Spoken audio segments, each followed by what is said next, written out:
what's up, everybody? My name is Alwa Gordon. Welcome to This Is a Long Story, although it's a short story today because I'm here with Baghead. He actually has an event today. We want to do a longer podcast, but he said, pull up, we'll talk for a quick 15, 20 minutes. So look out for the longer podcast. But I'm here with Baghead. What's going on, Baghead? What's up? How we doing? How you feeling? I'm doing good, man. I'm tired, if I got to be honest with you. How you feeling, man? I'm good. I think I was telling you I'm a little stressed. I'm always stressed before shows, but I'm good. I'm excited. We got a long day. We got like 3 events. Like all our members are involved in 3 events today. This is the first one. Probably the one I'm most excited for just because I'm hella involved. I'm always nervous and stressed, but I kind of count that as a good thing, because I care about it. I want to see it go well. Got a dope-ass lineup. It's going to be a cracking party. Tia No More, bunch of amazing DJs, so Hey. see what happens. For the people that don't know who you are, who is Baghead? I'm Baghead, producer, DJ, creative, executive, that guy. No, mostly a producer. That's like my bread and butter. That's what I like to focus on. I do a lot of other things. I'm a member of Family on a Group from San Francisco. I release instrumental projects. I release projects with artists. I'm working with artists. I'm doing a lot of creative work in a lot of different spaces, but it all comes down to music, production, sounds. Dope. Okay. Dude, so How good does this work? I gotta keep moving back. this, yeah, I mean, I can basically hear you if it's like right here, but it'll be better if I give it to you. I know it's crazy. It's low budget. We out here balling on a budget. So I did want to ask you, and maybe it's a longer question, but I've felt like there's been a renaissance in the Bay Area. Again, I'm not from the Bay Area. I'm kind of watching from afar. I know a few artists that do music out here. With Family Not a Group, I think that's something that's made me feel like that is a huge part of that renaissance. Can you talk to me about how you feel right now about the Bay Area Renaissance and kind of how Family Not a Group came about? Yep. It's hella funny to me because I feel like definitely the word of like there's a movement, there's something special happening, everyone's rocking together, there's a renaissance has been like more prevalent in public and in conversations, whether it's in person or in spaces or on social media in the last like 6 months to a year. But it's funny because like majority of the people in FNG, we've all known each other for like 5 to 6 years or longer than that for our whole lives. Just like I know him for this long and yada yada yada. And like 5 or 6 years ago, we were having the same conversation about like, oh, there's something very special in San Francisco. All these different artists doing all these different genres and expressions of creativity and all these different neighborhoods and backgrounds all coming together. And like those conversations happened 5 years ago and the work continued on. And now I think more people are seeing that. So the way I feel about it is like it is special. It is a renaissance, but I want to see it expand globally. Start with nationally, start with our, you know what I mean? Like I want people to understand like what we have in the Bay is special because it stands on an important message of whether it be us, we talk about family, whether it be somebody else about dedication, whatever it is. Like I think there's a lot of love, a lot of creative genius here, and I think that energy can impact the world in a very positive way, in a very like critical way. In a very beautiful way too, and I want to see that expand. I think what we have in the Bay is not. We have our own sauce, like you were saying, like it's our sauce, but like there are different communities all over that have a similar sauce, and I think we just want to be able to document and offer that and continue like build it so that more people can feel engaged and motivated to do that where they are, or come to some place where they can add their value, and then like. Specifically how Family on a Group came to be was like it was like this balance of intention and by chance where like I used to be part of a collective called Also Collective. That's where we met, Also Radio, and those folks are still my family, but as time moves on and meet more people and whatever it may be, and like so me and Mike, we go back to Also Collective, and Mike Evans is a comedian, but he's also a film director and another just creative in general, and he's working on a web series called Rent Check. Okay. And that should be coming out pretty soon. It's been years in the making, a lot of funding, a lot of work, and attached to that show, which is a lot of episodes, he also had the idea of like putting together like a compilation album called the Rent Check album, but it more serves as served as an excuse to just put a bunch of the artists that we've been around in one spot. And Aft has like a huge studio that we can use, and so about a year ago, maybe a little over a year ago, we started having these sessions where me and Aft and Mike were like the executive project leads on it, but we had like 20 sessions. The majority of them had like 15 to 25, 30 artists in each one, and like there was different rooms, and we were just making songs all day. And now the album's close to being done. We went through all that. We got down the tracks we wanted to. But during that time, like I said, like I had been knowing Mike forever. Callie had been knowing whatever it may be. So Afterthought, who also from the city, and he went to NYU. So he had connections in New York. He was like, I'm going to go to New York to do some shows. You guys should all come in mob, and we'll make it work. So like I want to say like 14, 15 of us went. We did a show out there.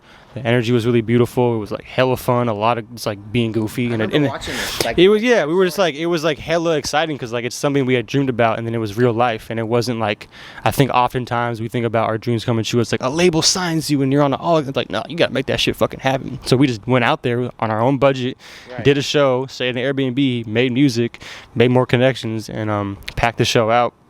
And we were like, bro, we should just be in a group. You know, we should like officialize the movement in a smaller way with our little microcosm as this is our group, you know, and let's add weight and power to the larger movement by like banding together in our little space, you know. Right. And that's how FNG came to be. You know, we've added some members since then, but that's really roots. It's just like family, like it's true family, and then over time becoming like more of a intentional family. Like we've been knowing each other, but let's actually like link up and be in committees and make plans and make goals and make steps to get those goals together, you know. Fire. Yep. Yeah. So like a critique that I've seen like from people about the Bay Area is like, oh, you know, the Bay Area doesn't support its artists, and like that's something that from the outside looking I've always felt like at the end of the day it's going to come down to the work that you do. But I do feel like with the collective that you have and the intention behind it, you're kind of in a way challenging that narrative of like, hey, guess what, guys, we're working together, we're working towards a collective goal, and we're not letting our egos get in the way. Because I've seen just from the different members of the group, and like you know, maybe you'll post some of them and now I start following them, but everyone is supporting. Like even for this event, I've seen like so many people tag it or share it, and there's this deep sense of community. So it's something that I look at and admire. And as far as inspiring people, I was talking to What's Real when he came to Santa Cruz the other day for a show, and he was talking about family, not a group. And you were saying like, hey, a motivation of this is to inspire other people, right? And he was saying like, man, like I really want to do something like that. So it's working, right? I think people are looking at and they're inspired, and it can inspire people to work together. And I do think when you get creatives together and you remove the ego, that's a big part. You remove the ego, a lot of like great things can be accomplished. So yeah, I'm a big fan of, man. I F with it. I'm not gonna curse too much because we're on YouTube, and they'll demonetize us, dude. It's the whole thing. So I've watched you grow, I want to say, not exponentially, but I've watched you grow a lot over the past couple years. And I don't want to say exponentially because I believe you have like so much more room for growth and you're going to continue to grow. But over the past couple years, it just seems like, I don't know what exactly it is. You've just found something, you know, maybe it's the sauce, right? It's the secret sauce. Is there anything that you can share with the people that are watching that maybe you've approached differently in the past year, a source of motivation, etc.? It's funny. It's like COVID.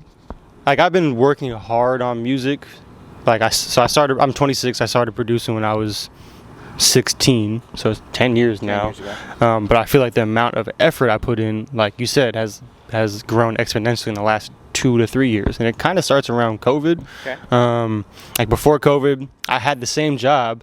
I had one extra job that I was working, like I work at a school, and then I would stay at that school Monday, Wednesday, Fridays with the after school program till 7 p.m. after the, you know. And so during that time, I would just like, I'm tired. Like I make beats on the weekends. That's kind of it. Right. And like I had a couple conversations with like older friends, and I was like, okay, I can't just make beats on the weekends. Like if I want to do this full time, I'm gonna have to push my boundaries, you know. So I kind of started a practice of doing it not just on the weekends, and like it was working, but it was exhausting. And then COVID hit, and I was like, I have time, I have no excuse. I'm in my room all the time. I'm working on Zoom, but like I ain't really working on Zoom, you know. So I just started making more music, and then and that was I was working closely with Dregs, and we still are, but now we're like more so just like he's really heavy on his shit and I'm really heavy on my shit, and at the time we're both bouncing ideas off each other, and now because of that work we're so busy that like now we get to see each other a little bit less because we're so busy, but at that time we had both made a transition, and he had made it before me, and he was just kind of on my head about like, you need to work harder, just like get into like, and it mostly came to not the music but the business, you know. And like he was the one that taught me like, oh, go to like this artist if you think you're similar, go to the Spotify and look at what playlists they're popping up on, and now find if you can find an Instagram for those playlists and contact those playlists. When you're scrolling through your Instagram, if you see this platform and this journalist, save them, take some time out of your day and contact them about the project you're doing, you know. So I started doing that way more, and that was rather around the time I did Dedicated to Those Who. And when I dropped the project, beautiful project, I really love it. The album was dope. I put a lot of energy and love into it. There was a short film about it too, or a short film attached to the project about gentrification in San Francisco. But it was dope. But what made it doper is that like I reached out to a journalist from KQED, shout out to OG Penn, and he enjoyed it, and he gave the film and the album a platform. Sony Creation, another homie, and shout out to her. She does a podcast on Bandcamp, and I reached out to her and I said, hey, I have this project in this film. Would you be willing to have us be like one of the featured guests on the podcast? And she said yes.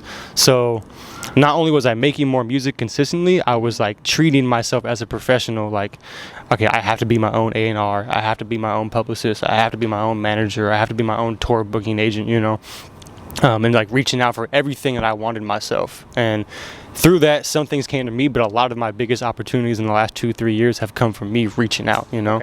Okay.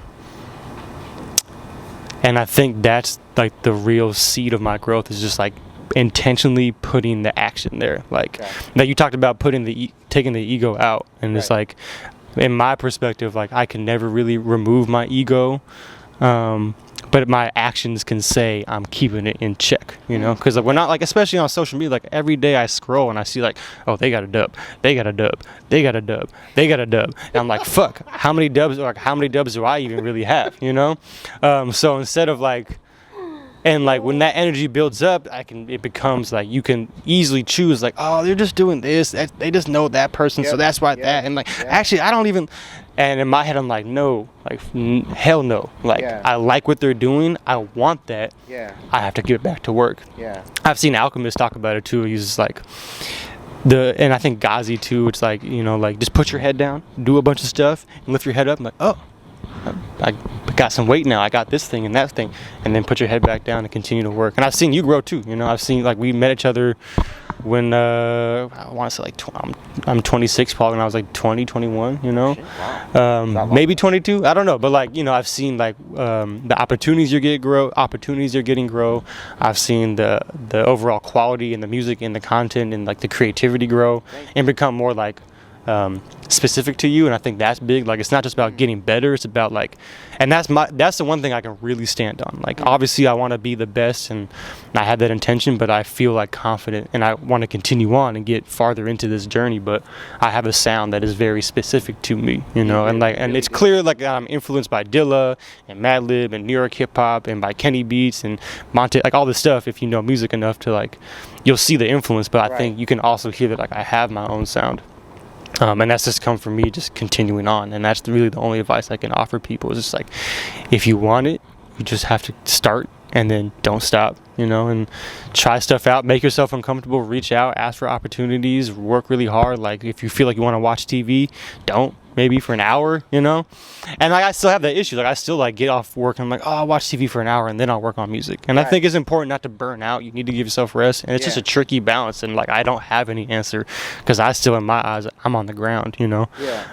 But I can understand, I can appreciate and be grateful for the fact that like, look, no, I went to New York twice in the last year, and I'll be going again next month with the collective that I'm a part of to do shows, you know. Like, I've done a bunch of shows in the city, and I've always wanted to be like welcomed, and like I wanted to like represent for the city in a meaningful, powerful, dope way. And I feel like I have achieved that to an extent with FNG, so I can like step back and like I put my head down, I lift it up. Now I'm like, all right, I really have built a career and a space for creativity in my own life that is successful.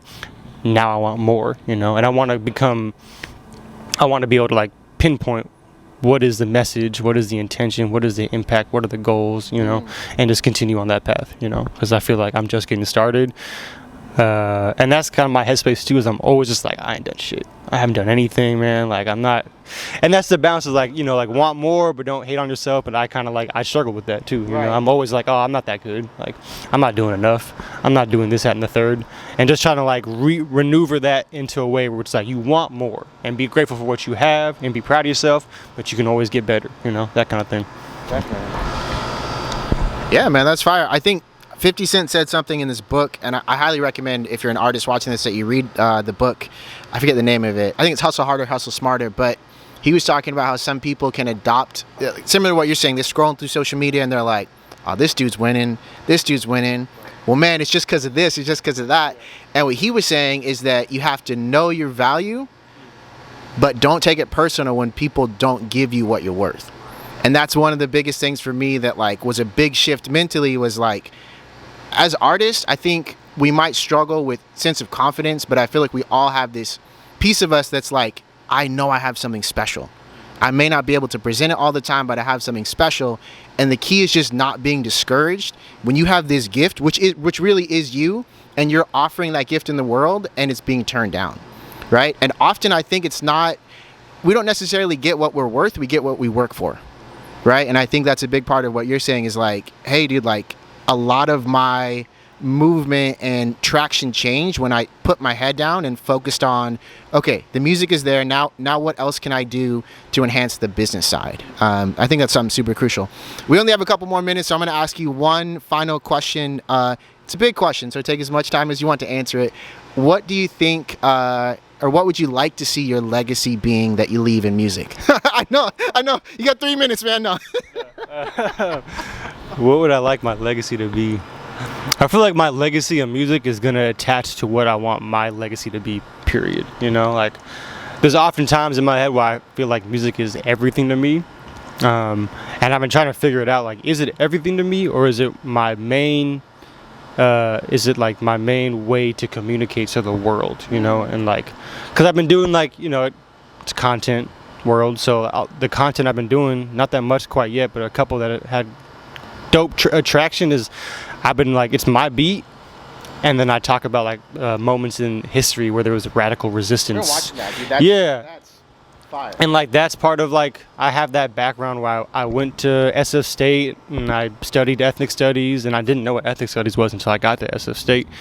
And then I kind of fell into a world of like social justice organizing, and at a certain point, like, I knew I was going to stay with music, but I had left my music production major and went fully to ethnic studies and sociology, because I was like, oh, I want to be a grassroots organizer. I want to organize with tenants or whatever it may be. And then through time, I kind of like, that world kind of burnt me the fuck out. It burnt me out, and I decided that I just, like, through time, I just really just came back to music heavily, And I think, who knows what will happen, but I feel very confident, like, music is what I'm gonna do. But I don't think what what sparked me in ethics studies classes and in the community and doing the work, like, that still remains. So I'm just trying to find a way to combine all of that. But I think my legacy is just about like impacting, like inspiring every individual to understand like the worth they have in this world, and how there's a history of their ancestors or other communities or their communities recognizing that value, and there's also the history of others not recognizing that value, and there's a history of oppression, and I think it, like, like, we can get into the details of racism or sexism or transphobia and all the isms, whatever work, and those are all important to understand and learn, but I think there's like an underlying pattern of just fucking dark. There's darkness out there. There's a lot of darkness out there, and like, I don't like to talk like that too simplified, because it does take away from the way that like slavery plays like a historic role still in this country. Because I think it's important to know the details, and but overall, there's this battle of light and dark, and I want to be able to expose the darkness, but starting from the light. And I think my music is how I'm gonna do that, you know. And that's kind of like an overarching. I got a bunch of steps and goals, and I would love to open a school up that's run by the community and not attached, you know, like stuff like that. I would love to make albums with Larry June and Freddie Gibbs, and you know, and like make like these are all like goals of mine. But overall, I want to impact the world to like let people know that there is darkness and there is light, and you can fight for light. And it sounds corny and cheesy, but I saw Mick Jenkins talk about this. Like he like dropped his first album, and he was talking about the healing component. And like leading up to his second album, there was this whole thing like, what is the healing component? And his second album had a lot to do with like this idea of unconditional love. And then I saw him at a show, and he was like, he talked about it. He was like, I know that when I say that the healing component to our world and our people is love, it sounds corny, but wouldn't it make sense that through time we've been programmed and taught to think that love is corny and not the answer, and that we actually just have to, you know, like, it really is just like unconditional love. And like, there's a lot of like technical work that comes with that. There's a lot of like policy work that comes with that. There's a lot of internal work, and, you know, creating this organization to work with this platform, you know, like whatever. But overall, fight for light. Fire. Yeah. Fire, man. Yeah, man, that's super dope. I think it's funny because I remember it was actually La Russell that got me into making some of the funnier videos that I make. Because I saw him do this campaign for like 30 days. Every day he posted a video, and he was like, hey, you're probably wondering why I'm doing this. And it was just a random thing. And he would say, it's because I have a show on this date. And it was like a new form of marketing for me, and how he kind of like attacked it, because I was watching the video, and before I knew it, I knew the date, I knew the venue, etc. And that, like, for me was like, okay, I'm gonna get outside of my comfort zone, and I'm just gonna be like, I'm gonna do other things in form of content.